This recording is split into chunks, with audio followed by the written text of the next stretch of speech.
Welcome to Fact Finesse. Today, we dive deep into the world of one of the most notorious drug lords of all time, El Chapo. In the rugged mountains of Sinaloa, Mexico, a young Joaquín Guzmán Loera, better known as El Chapo, began his rise in the world of narcotics.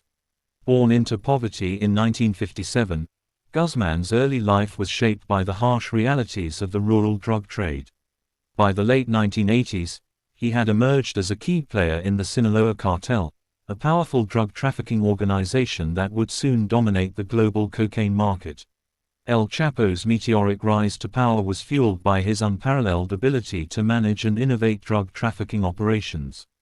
He oversaw the production, smuggling, and distribution of vast quantities of drugs, primarily cocaine, heroin, methamphetamine, and marijuana. The scale of his operation was staggering, with drugs being smuggled from Colombia to Mexico, then funneled into the United States and beyond. His success lay in his ability to outmaneuver law enforcement by constantly evolving his methods. One of El Chapo's most ingenious methods was the use of elaborate tunnels. These tunnels, constructed along the US-Mexico border, were the lifeline of his drug empire. Starting in the late 1980s, El Chapo invested heavily in this underground network. The tunnels were not just crude passages. They were sophisticated constructions complete with lighting, ventilation systems, and rail tracks to move the drugs swiftly and efficiently. Some of these tunnels stretched over a mile long, running beneath the border from Mexico to safe houses in the United States. El Chapo's tunnels allowed his cartel to transport drugs undetected by border security. The smugglers, often equipped with the latest technology, would load drugs into carts and push them through these tunnels. On the US side, the drugs would emerge in inconspicuous buildings or warehouses, where they could be easily distributed. The tunnels were so well constructed that they remained hidden from authorities for years, making them one of the most effective smuggling routes in the world. The U.S. Drug Enforcement Administration often found themselves one step behind, as new tunnels would spring up almost as quickly as the old ones were discovered and shut down. El Chapo was also a pioneer in using technology to further his drug empire. He employed encrypted communication networks, advanced surveillance equipment, and even GPS tracking to monitor his shipments and evade law enforcement. His cartel used drones to surveil smuggling routes and to scout for potential threats. By staying ahead of technological advancements, El Chapo ensured that his operations ran smoothly and that his cartel maintained its dominance over competitors. El Chapo's rise was marked by extreme violence, especially against rivals. One of his most notorious rivals was Héctor Luis Palma Salazar, also known as El Guero. Palma was a key member of the Sinaloa cartel until a split led to a deadly feud between him and Guzmán. The conflict escalated into a brutal war, with Guzmán orchestrating the kidnapping and execution of Palma's family members. In retaliation, Palma attempted to assassinate Guzmán multiple times, leading to an intense and bloody struggle between the two factions. Eventually, El Chapo emerged victorious, consolidating his power within the cartel. Guzmán's violence wasn't limited to his rivals. Law enforcement officials were also frequent targets. In the early 1990s, El Chapo ordered the assassination of Cardinal Juan Jesus Posadas Ocampo, mistakenly believing that the cardinal was aligned with his enemies. The killing of such a high-profile figure shocked Mexico and prompted an intense crackdown on the Sinaloa cartel. Guzmán's hitmen also targeted police officers and judges who stood in his way, often killing them in brutal and public ways to send a message. These murders triggered a massive response from Mexican and U.S. law enforcement agencies, who intensified their efforts to capture him. El Chapo's first major arrest in 1993 was the result of a carefully planned operation by Mexican and Guatemalan authorities, with significant assistance from the D. After the assassination of Cardinal Posadas Ocampo, the Mexican government was under intense pressure to capture Guzmán. Authorities tracked him to a safe house in Guatemala, where he was living under a false identity. In June 1993, Guzmán was captured by Guatemalan forces after a brief standoff. He was extradited to Mexico, where he was sentenced to 20 years in prison for drug trafficking, murder, and other crimes. However, El Chapo's imprisonment did little to curtail his operations. From inside the walls of the maximum security Puente Grande prison, he continued to run his empire, bribing guards and officials to ensure his comfort and safety. He was able to maintain control over the cartel, even expanding its influence while incarcerated.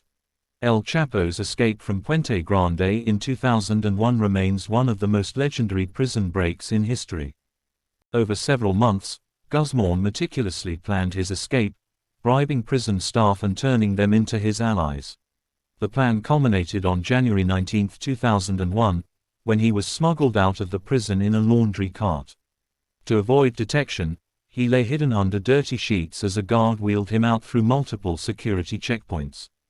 Once outside, he was driven away by cartel associates who had been waiting nearby. Guzmán's escape embarrassed the Mexican government and solidified his reputation as an untouchable figure in the criminal underworld. El Chapo's escape was not a spur-of-the-moment decision. He had been preparing for months, slowly bribing prison guards and officials with millions of dollars. He carefully studied the prison's layout, memorized the guard rotations, and recruited inside help. After escaping, he went into hiding, continuing to manage the Sinaloa cartel while evading capture for over a decade. El Chapo's freedom came to an end in February 2014 when he was captured once again by Mexican authorities in Mazatlan, Sinaloa. The arrest was the result of a joint operation between Mexican Marines and U.S. law enforcement agencies, who had been tracking his movements for months. Guzmán was found in a beachfront condominium, where he was captured without a fight. This arrest was a significant victory for both the Mexican government and the international community, who saw it as a major blow to the Sinaloa cartel. But El Chapo's story was far from over. Just over a year later, on July 11, 2015, he escaped from the maximum security Altiplano prison. This time, his escape was even more elaborate. Guzmán's associates had dug a nearly mile-long tunnel from a nearby house to directly underneath his prison cell. The tunnel was equipped with lighting, ventilation, and a motorcycle mounted on rails to speed up his escape. Once inside the tunnel, Guzmán rode the motorcycle to freedom, emerging in a construction site where his men were waiting to whisk him away.